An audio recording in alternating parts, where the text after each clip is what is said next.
warahmatullahi wabarakatuh. Salam sejahtera untuk kita semua. Kembali lagi bersama saya Kamarudin di podcast Bincang Santai Kemenang Kapuas. Sebuah ruang dialog inspiratif yang membahas isu-isu kebangsaan, keagamaan, dan kehidupan sosial dengan sudut pandang yang membangun dan inovasi. Pada episode kali ini, saya akan membahas salah satu tema penting dalam kehidupan berbangsa dan bernegara, yaitu kerukunan umat beragama. Sebuah fondasi utama menjaga harmoni sosial di tengah masyarakat yang beragam.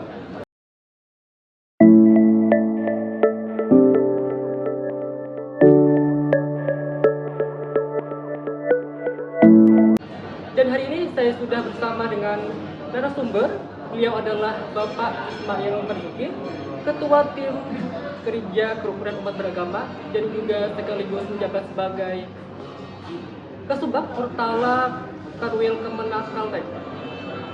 Beliau akan berbagi pengalaman dan juga langkah konkret apa saja yang telah dilakukan oleh Kemenang Kanwil Kalteng. Untuk mempersingkat waktu, langsung saja saya akan menanyai beliau mengenai tujuan program dan juga langkah konkret apa saja yang telah dilakukan oleh Kemenang Kanwil Kalteng untuk KUB itu sendiri.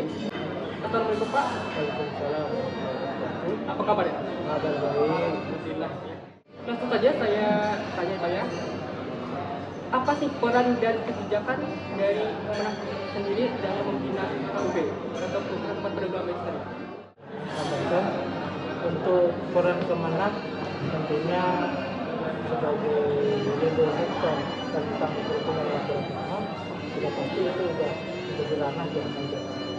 Karena dari salah satu staf prioritas dari Kementerian Agama itu adalah kerukunan dan cinta.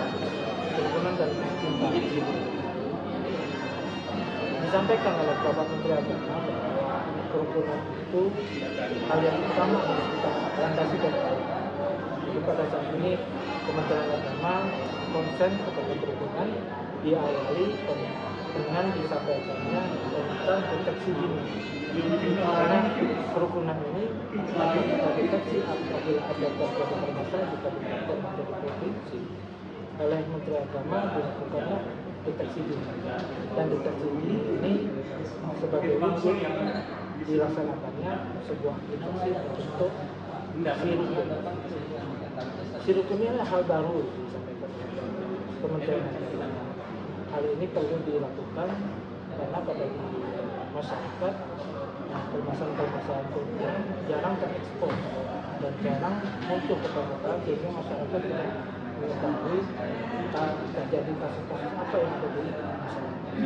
Dan kerukunan ini harus kita jaga setiap waktu dan setiap tahun dan setiap apa yang ada di masyarakat harus kita jaga, jangan sampai terjadi kasus-kasus atau intoleransi tersebut. Karena itu melalui aplikasi sirukun ini mungkin bisa diterapkan oleh teman-teman. Jadi sektor yang berkaitan dengan penyuluh agama khususnya ASN Kementerian. Kesulitan maupun tantangan yang tersendiri ada apa? Tantangan yang pasti kepada masyarakat harus dilakukan edukasi.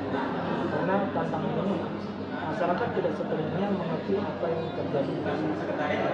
Masyarakat perlu adanya edukasi, sosialisasi terkait arti sebuah kerukunan. Dan setelah dilakukannya aplikasi sirukun ini, harapannya apa yang terjadi di masyarakat itu bisa teratasi dengan baik dan sesuai dengan agama yang dianut masing-masing. Nah, tantangannya kepada masyarakat tidak semuanya mengerti, dan ini menjadi kekuatan daripada kita supaya kita mempelajari dan meningkatkan arti sebuah kerukunan di masyarakat. Dan kerukunan itu perlu kita gaungkan kepada masyarakat, jangan hanya gara-gara perbedaan pendapat, perbedaan keyakinan, perbedaan menjadikan kita harus terkotak-kotak dan tidak toleran dengan semua kesatuan lain. Perlu kita membumi pada masyarakat bahwa ini sesama umat manusia perlu adanya kebersamaan meskipun kita berbeda. Untuk harapan sendiri apa itu perubahan nama ini? Kita selalu damai, selalu sejahtera, selalu rukun, selalu tidak ada menimbulkan permasalahan yang menimbulkan perpecahan, khususnya di masyarakat Indonesia, Provinsi Kalimantan Tengah atau khususnya Kabupaten Bogor. Kita tidak ingin ada perpecahan, karena perpecahan itu akan menimbulkan penghambatan dalam hal pembangunan. Kalau kita selalu jarak berbeda, artinya menimbulkan ketakutan dalam hal masyarakat ini, maka pembangunan kita hambat. Belum apa-apa sudah dilakukan, ini orang ini berbeda.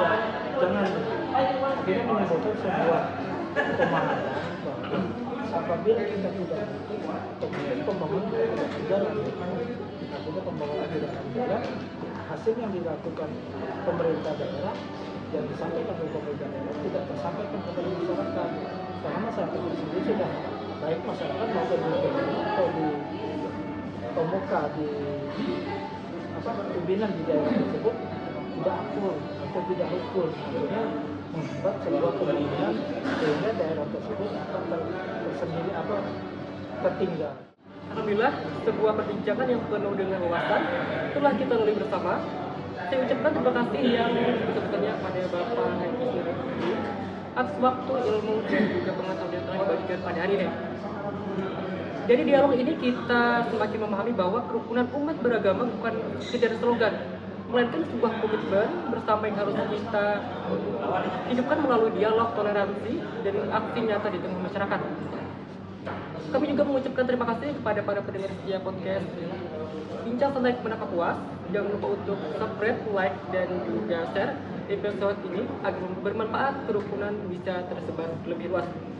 Sampai jumpa di episode selanjutnya dengan topik dan narasumber yang lebih inspiratif lagi. Saya Kamarudin, pamit undur diri. Wassalamualaikum warahmatullahi wabarakatuh.